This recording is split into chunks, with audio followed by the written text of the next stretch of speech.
اسلام قبول کرنے سے کئی سال پہلے حضرت عمر بن خطاب رضی اللہ تعالیٰ عنہ ایک دفعہ تجارتی قافلے کے ساتھ مال لے کر مکہ سے شام گئے۔ قافلے میں قریش کے کئی اور بڑے سردار بھی شامل تھے۔ یہ قافلہ شام کے سب سے بڑے شہر دمشق گیا اور وہاں اپنا مال بیچ کر مکہ واپس روانہ ہوا۔ تھوڑا سا فاصلہ طے کرنے پر حضرت عمر کو یاد آیا کہ ان کی ایک رشتہ دار خاتون نے انہیں کچھ سونا دیا تھا کہ اسے بیچ کر اس کے لیے کچھ کپڑے وغیرہ لیتے آئیں۔ انہوں نے اپنے قافلے کے ساتھیوں سے کہا کہ فلاں عورت کا کام کرنے واپس دمشق جا رہا ہوں، کوشش کروں گا کہ یہ کام کر کے جلدی واپس آ جاؤں۔ حضرت عمر دمشق واپس گئے تو بازار بند ہو چکے تھے۔ مجبوراً وہ ایک مسافر خانے میں ٹھہرے اور سو گئے۔ تھوڑی دیر کے بعد اللہ کا ایک بندہ مسافر خانے میں آیا۔ اس نے حضرت عمر کو جگایا اور اپنے ساتھ اپنے گھر لے آیا۔ یہ بات واضح نہیں تھی کہ وہ شخص حضرت عمر کو پہلے سے جانتا تھا یا ان کے والد خطاب سے ان کی واقفیت تھی۔ انہوں نے حضرت عمر کی بڑی خاطر و مدارت کی۔ کھانا کھا کر تو وہ سو گئے اور ان کا میزبان رات بھر عبادت کرتا رہا۔ صبح کو حضرت عمر بیدار ہوئے تو ان کے میزبان نے کہا کہ اکیلے بازار مت جانا، بازار میں لٹیرے اکثر مسافروں کو لوٹتے رہتے ہیں، میرے ساتھ چلنا۔ یہ کہہ کر وہ سو گیا کیونکہ رات بھر جاگ رہا تھا۔ حضرت عمر نے اسے جگانا مناسب نہیں سمجھا اور اکیلے ہی بازار چلے گئے۔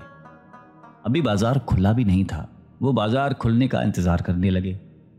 کچھ دیر کے بعد ایک عیسائی پادری اپنے نوکروں کے ساتھ آیا اور حضرت عمر کی طرف اشارہ کر کے اپنے نوکروں کو حکم دیا کہ اس شخص کو پکڑ لو، یہ گرجے کا کام بہت اچھی طرح سے کر لے گا۔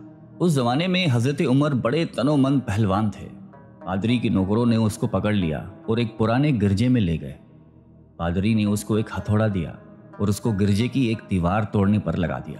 ایسا معلوم ہوتا تھا کہ وہ اس جگہ پر ایک نیا گرجا بنوانا چاہتا تھا۔ حضرت عمر دن بھر کام کرتے رہے۔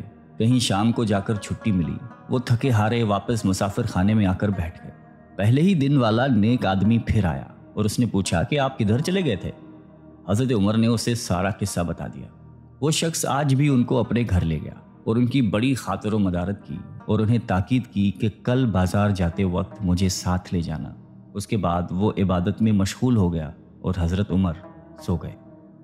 دوسرے دن حضرت عمر بیدار ہوئے تو اپنے نیک میزبان کو سوتے پایا۔ انہوں نے اب کی بار بھی اس کو جگانا مناسب نہیں سمجھا اور اکیلے ہی بازار چلے گئے۔ اتفاق سے پھر وہی پادری اپنے نوکروں کے ساتھ آیا اور حضرت عمر کو پکڑ کر ساتھ لے گیا۔ ان کو غصہ تو بہت آیا، لیکن کیا کرتے، غیر ملک میں وہ اکیلے تھے اور کوئی ہتھیار بھی پاس نہیں تھا۔ دوسری طرف پادری کے ساتھ 7-8 نوکر تھے اور وہ سب ہتھیار بند تھے۔ پہلے دن کی طرح ہی حضرت عمر ہتھوڑے کے ساتھ گرجے کی دیوار توڑتے رہے۔ جب دھوپ تیز ہوئی تو پادری اور اس کے نوکر انہیں کام میں مشغول دیکھ کر چلے گئے اور حضرت عمر دیوار کے سائے میں دم لینے کے لیے بیٹھ گئے۔ اتنے میں وہ پادری گھوڑے پر سوار چپکے سے آیا اور حضرت عمر کے سر پہ ضرب لگائی اور کہا کہ ہم سب گھر گئے تو نے کام ہی چھوڑ دیا۔ اب حضرت عمر کو صبر کی تاب نہ رہی۔ انہوں نے ادھر ادھر نظر دوڑائی، ہر طرف سناٹا تھا۔ انہوں نے پادری کو گھوڑے سے کھینچ کر نیچے کر لیا اور اس کے سر پر ہتھوڑے مارنا شروع کر دیے۔ وہ بہت چیخا چلایا لیکن اس کی مدد کے لیے کوئی نہیں پہنچا۔ حضرت عمر نے ٹوٹی ہوئی دیوار کا ایک بھاری ٹکڑا اٹھا کر اس کے سر پہ دے مارا۔ وہ پہلے ہی زخمی تھا، اب اس نے دم دے دیا۔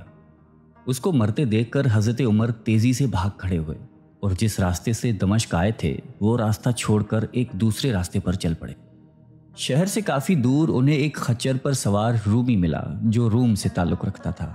وہ ان کے ساتھ چلنے لگا۔ وہ کچھ باتیں کرنے لگا لیکن نہ حضرت عمر ان کی زبان سمجھتے تھے اور نہ وہ ان کی زبان سمجھتا تھا۔ اس نے یکایک اپنی تلوار پر ہاتھ ڈالا۔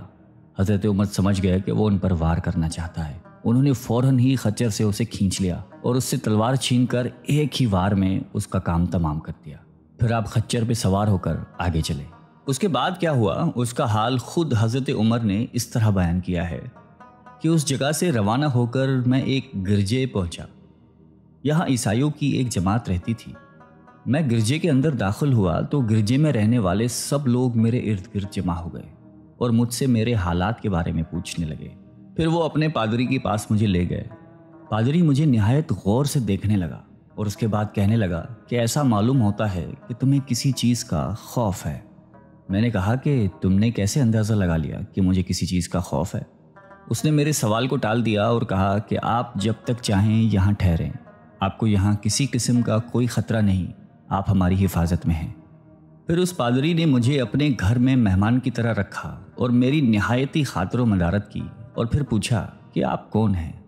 میں نے اسے بتایا کہ میں مکے کا رہنے والا ہوں اور قبیلہ قریش سے تعلق رکھتا ہوں۔ تجارتی قافلے کے ساتھ شام آیا تھا۔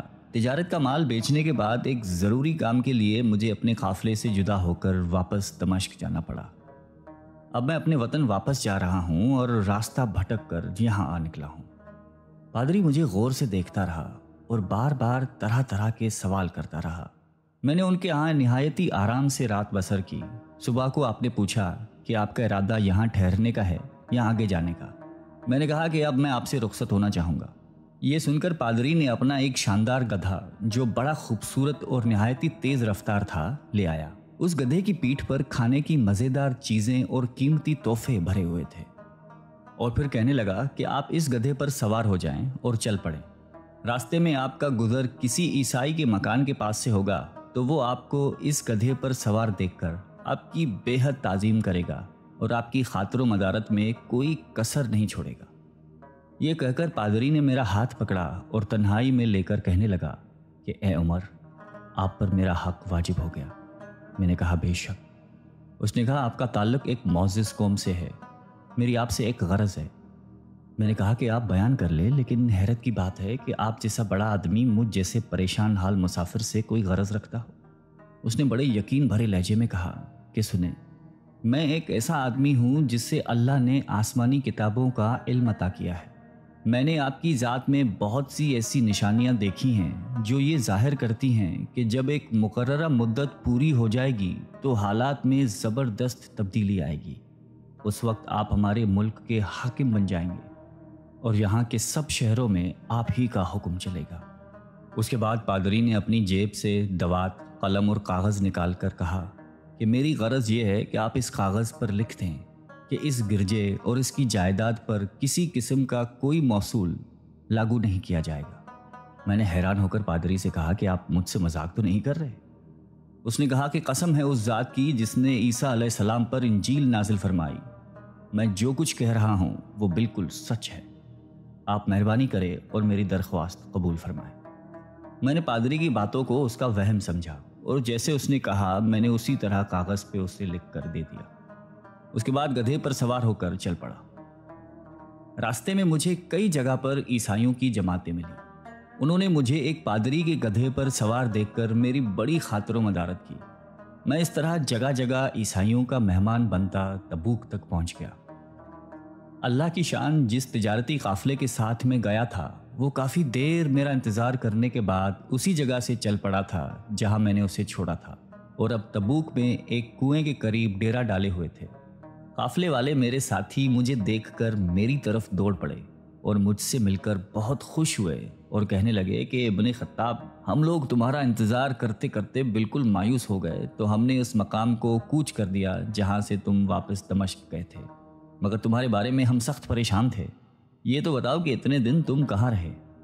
میں نے وہ تمام حالات بیان کیے جو مجھے پیش آئے، لیکن پادری سے جو میری گفتگو تنہائی میں ہوئی وہ بالکل ظاہر نہیں کی، کیونکہ میں پادری کی اس باتوں کو اس کا وہم سمجھتا تھا اور اس کے عقیدے کی کمزوری سمجھتا تھا۔ قریش کے ایک سردار ابو سفیان بھی اس قافلے میں شامل تھے۔ انہوں نے مجھے اس شاندار گدھے پر سوار دیکھ کر کہا، ارے تم لوگ اس نوجوان کی اقبال مندی تو دیکھو، اسے کسی ایسے میدان میں چھوڑ دیا جائے جہاں نہ پانی ہو نہ سبزہ، پھر بھی اسے رزق مل جائے گا۔ پادری نے رخصت کرتے وقت مجھ سے کہا تھا کہ جب میں اپنے ساتھیوں کے پاس پہنچ جاؤں اور گدھے کی ضرورت نہ رہے تو اس کی رسی کو مضبوطی سے باندھ کر گدھے کو اسی جگہ پر چھوڑ دوں، لہٰذا میں نے ایسا ہی کیا۔ یہ دیکھ کر ابو سفیان نے کہا کہ ارے تم نے کیا کر دیا؟ گدھے کو ایسی جگہ پہ چھوڑ دیا جہاں پہ چور اچکے اور درندے اکثر گزرتے رہتے ہیں۔ میں نے کہا اس کے مالک نے مجھے ایسا ہی کرنے کی ہدایت کی تھی، وہ اس کی عادتوں سے زیادہ واقف ہے۔ اب وہ جگہ گدھے والا کنواں کے نام سے مشہور ہے۔ وہاں سے روانہ ہو کر ہمارا قافلہ مکہ پہنچا۔ میری اور پادری کے درمیان جو گفتگو ہوئی تھی وہ مجھے بھلائے نہ بھولتی تھی۔ پہلے تو کئی دن تک میں نے اسے اپنے دل میں ہی رکھا، پھر مجھ سے ضبط نہیں ہوا اور یہ راز میں نے اپنے رشتہ دار خاتون کے سامنے ظاہر کیا جس نے مجھے سونا دیا تھا۔ وہ بڑی عقل مند خاتون تھی۔ اس نے مجھ سے کہا کہ اے ابن خطاب، میں تمہارے بچپن ہی سے تم میں اچھی نشانیاں دیکھ رہی ہوں۔ جب تم بہت چھوٹے بچے تھے تو میں نے ایک دفعہ خواب میں دیکھا کہ تم لمبے ہوتے جا رہے ہو اور تمہارا قد اتنا لمبا ہو گیا ہے کہ اس نے آسمان کو چھو لیا ہے۔ یہ دیکھ کر میں نے خواب میں کہا کہ ارے یہ میرے بچے کی کیا حالت ہو گئی ہے۔ کسی نے کہا کہ یہ لڑکا دنیا اور آخرت میں بھلائی پانے والا بنے گا۔ جاہلیت کے زمانے میں اس قسم کی باتوں کا مطلب میرے سمجھ میں نہیں آتا تھا۔ مکہ میں ایک شخص اہل کتاب یعنی یہود و نصارہ میں سے تھا جو بہت گمنام تھا۔ عام لوگ تو اس سے واقف بھی نہیں تھے، لیکن قریش کے کچھ سردار اسے پہچانتے تھے اور اس کی بہت عزت کرتے تھے۔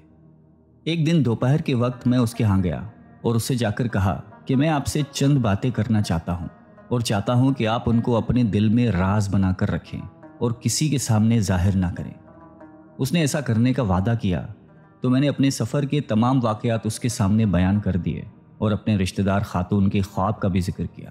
جب میں اپنی گفتگو ختم کر چکا تو اس نے کہا کہ اے ابن خطاب، جس کو تم نے موصول کی معافی کا وعدہ لکھ کر دیا ہے وہ اس زمانے میں عیسائیوں کا سب سے بڑا عالم ہے۔ جو کچھ اس نے کہا وہ سب سچ ہے اور جلد ہی وہ سچ تمہارے سامنے آ جائے گا۔ جہاں تک تمہاری رشتہ دار خاتون کے خواب کا تعلق ہے تو اس سے یہ ظاہر ہوتا ہے کہ مکے میں ایک بہت بڑا انقلاب آئے گا۔ زمانہ ایک نئی صورت اختیار کرے گا اور آنے والے زمانے کے آسمان و زمین بدل جائیں گے۔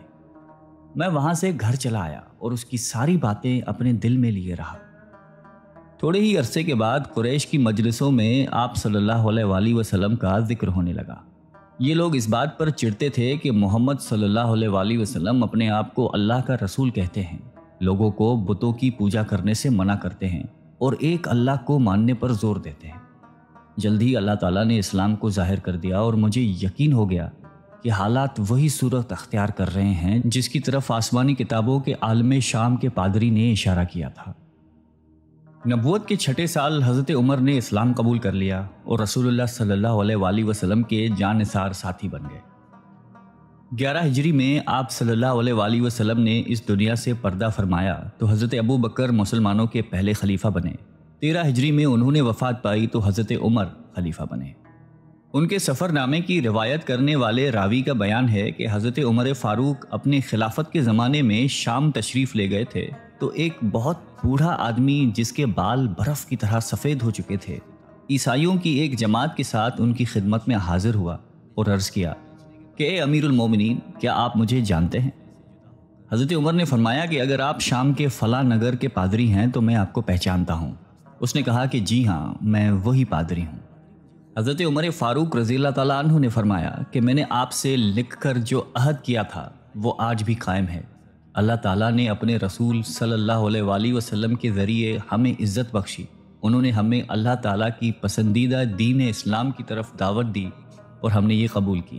آپ ہی نے مجھے ان باتوں سے آگاہ کیا تھا۔ اب آپ کو کون سی چیز اسلام سے قبول کرنے سے روکتی ہے؟ بوڑھے پادری نے حضرت عمر کی باتیں سن کر اسی وقت اپنے ساتھیوں سمیت کلمہ پڑھ کر اسلام کی دولت حاصل کر لی۔ اللہ تعالیٰ ہم سب کو قلب سلیم عطا فرمائے اور قرآن اور حدیث پہ چلنے کی توفیق عطا فرمائے۔ آمین۔